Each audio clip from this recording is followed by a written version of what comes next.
Assalamualaikum warahmatullahi wabarakatuh. Baik Sobat Tani dimanapun Anda berada, baiklah pada kesempatan ini kami akan menyampaikan materi tentang mengenal dan membuat instalasi hidroponik Deep Flow Technique atau disingkat dengan DVT.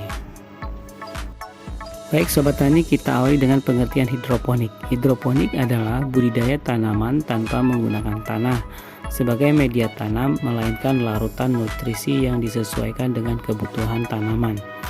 Budidaya secara hidroponik ini banyak dilakukan oleh orang-orang yang tinggal di perkotaan karena keterbatasan lahan untuk bertani. Oleh karena itu, hidroponik sering dikaitkan dengan urban farming sebagai solusi bertani masyarakat perkotaan. Kelebihan dan kekurangan hidroponik. Kelebihan hidroponik adalah dapat dilakukan di lahan terbatas, bebas dari tanaman pengganggu, tidak mengenal musim, hemat penggunaan air, tenaga, dan waktu, ramah lingkungan, hasil lebih fresh, renyah, dan tahan lama. Kekurangannya yaitu distribusi penyakit lebih mudah karena menggunakan sistem satu aliran, hambatan lumut yang tumbuh di instalasi, bocor pada instalasi, mayoritas sistem bergantung listrik, biaya relatif tinggi untuk modal awal. Tanaman untuk hidroponik. Tanaman yang biasa ditanam pada sistem hidroponik yaitu sayuran daun seperti kangkung, sawi, selada, kembang kol, bayam, dan lain-lain. Sayuran buah seperti timun, cabai, tomat. Buah-buahan seperti melon, semangka, stroberi, serta tanaman bunga. 5 jenis atau sistem hidroponik yang banyak digunakan di Indonesia. Yang pertama, Nutrient Film Technique atau disingkat dengan NVT. Yang kedua, Deep Flow Technique atau disingkat dengan DVT.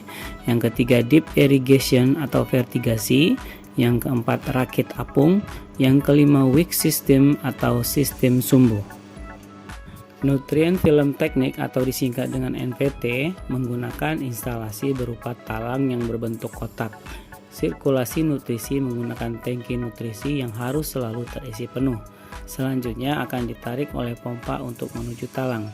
Jarak lubang pipa untuk tanaman dewasa dan tanaman remaja memiliki perbedaan. Untuk tanaman dewasa, lubang pipa diberi jarak 20 cm, sedangkan untuk tanaman remaja jaraknya 10 cm. Yang kedua, Deep Flow Technique atau disingkat dengan DVT. Cirinya adalah menggunakan pipa paralon yang berukuran mulai dari 2-3 inci. Biasanya untuk teknik DVT, tanaman yang banyak ditanam adalah tanaman sayuran. Tambahan perawatan berupa net pot dan sumbu yang terbuat dari potongan kain atau planel. Yang ketiga, Deep Irrigation atau vertigasi. Teknik ini cocok untuk tanaman buah atau tanaman sayuran dengan batang yang cukup besar. Tanaman cabai dan terong cocok ditanam dengan teknik ini. Yang keempat, rakit apung. Bahan ringan yang memiliki sifat mengambang di atas air bisa digunakan dalam teknik ini. Contohnya seperti bahan yang terbuat dari styrofoam atau karet. Pada teknik ini, tangki nutrisi dan tanaman digabungkan. Teknik ini rentan terjadi kebusukan pada akar tanaman karena sering tergenang di dalam tangki air. Yang kelima, Wick System atau sistem sumbu. Alat yang digunakan dalam teknik ini adalah botol air mineral dan kain planel. Botol bekas dipotong menjadi 2 bagian. Bagian bawah dijadikan sebagai tempat penyimpanan air, bagian atas disimpan terbalik dengan menggunakan kain sumbu. Teknik ini sangat simpel dan efisien. Komponen esensial yang dibutuhkan dalam hidroponik adalah matahari, air, CO2, benih, dan nutrisi. Media tanam yang digunakan adalah rock wool, batu apung, kokopit, hidroton, zeoloid, dan arang sekam. Media tanam tersebut memiliki kekurangan dan kelebihan masing-masing. Instalasi hidroponik bisa dibuat secara vertikal dan horizontal. Hidroponik vertikal belakangan ini kerap menjadi metode pertanaman yang cukup diminati terutama di daerah perkotaan karena tidak membutuhkan lahan yang luas untuk bercocok tanam. Pembuatan instalasi hidroponik vertikal membutuhkan alat dan bahan antara lain pipa polivinil klorida atau PVC dengan panjang disesuaikan kebutuhan. Pilihan ukur diameter 2-4 inci sesuai tanaman yang akan diusahakan. Berikutnya gergaji besi untuk memotong pipa PVC. bor dan mata bor untuk melubangi pipa paralon, dop atau tutup pipa PVC elbow setengah inci untuk menghubungkan antara pipa PVC, baja ringan untuk membuat tower hidroponik. Selanjutnya netpot sebagai media tempat menaruh tanaman pada instalasi hidroponik vertikal. Pilih netpot dengan ukuran 5 cm. Selanjutnya media semai seperti arang sekam, kokopit, rockwool, gabus, dan lain-lain. Selanjutnya tempat penyemaian berupa pot tray dan bus tray. Selanjutnya ember ukuran 50-100 liter untuk wadah larutan nutrisi. Selanjutnya pompa akuarium untuk menaikkan larutan nutrisi ke instalasi dengan daya dorong 1,5-2 meter. Yang terakhir, instalasi listrik. Membuat tower hidroponik vertikal. Pertama, melubangi paralon. Pembuatan lubang pada paralon dilakukan menggunakan bor dengan mata khusus yang banyak dijual di toko bangunan. Ukuran lubang disesuaikan dengan netpot yang akan digunakan.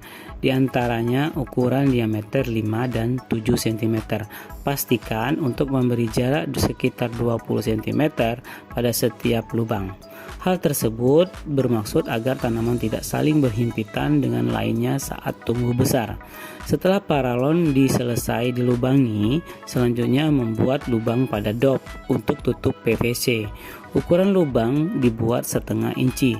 Sebaiknya dibuat posisi sepertiga atau seperempat tinggi dop untuk memudahkan pengaturan tinggi muka larutan di instalasi paralon atau pipa PVC yang digunakan atau yang sudah dipasang dopnya disambungkan. Langkah selanjutnya adalah membuat rangka. Membuat rangka hidroponik dibuat menggunakan baja ringan dengan 3-4 pasang kaki sesuai panjang instalasi. Rangka bisa dibuat membentuk tangga atau huruf A atau segitiga. Pada rangka jangan lupa dibuat penyangga atau dudukan pipa PVC. Selanjutnya menggunakan baja ringan. Rangka bisa dibuat dari PVC, besi, baja ringan, kayu, atau bambu. Ketinggian rangka juga harus diatur agar memudahkan dalam pemeriksaan penanaman dan perawatan tanaman. Selanjutnya, pasang netpot. Selain netpot, kita juga bisa menggunakan alternatif lain seperti gelas bekas minuman kemasan. Jika menggunakan gelas bekas minuman, harus dibuat beberapa lubang kecil pada bagian bawah dan bagian samping bawah. Pembuatan lubang dapat dilakukan dengan solder listrik. Lubang jangan dibuat terlalu besar karena dapat menyebabkan tanaman lucut atau lepas dari netpot yang dibuat. Pemindahan bibit. Langkah terakhir adalah pemindahan bibit. Jika menggunakan media semai arang sekam atau kokopit, akar bibit harus dibersihkan terlebih dahulu dengan menggoyangkan di air sampai bersih. Hal ini bertujuan agar instalasi bersih dari kotoran yang dapat menyebabkan penyumbatan. Jangan lupa untuk meletakkan pengganti media tanam pada netpot untuk menyangga batang tanaman. Jika menggunakan rockwool atau spon, kita harus memindahkan bibit secara langsung ke dalam netpot. Untuk rockwool atau spon untuk media semai disesuaikan dengan ukuran dan jenis netpot yang digunakan. Misalnya 1,5 x 1,5 cm dengan ketebalan 0,5-1 cm. Saat penanaman, akar tanaman harus menjuntai ke bawah agar terendam dalam larutan nutrisi. Demikian Sobat Tani, dimanapun Anda berada, mari kita memanfaatkan lahan perkarangan dengan menanam secara hidroponik. Sekian, terima kasih, semoga bermanfaat.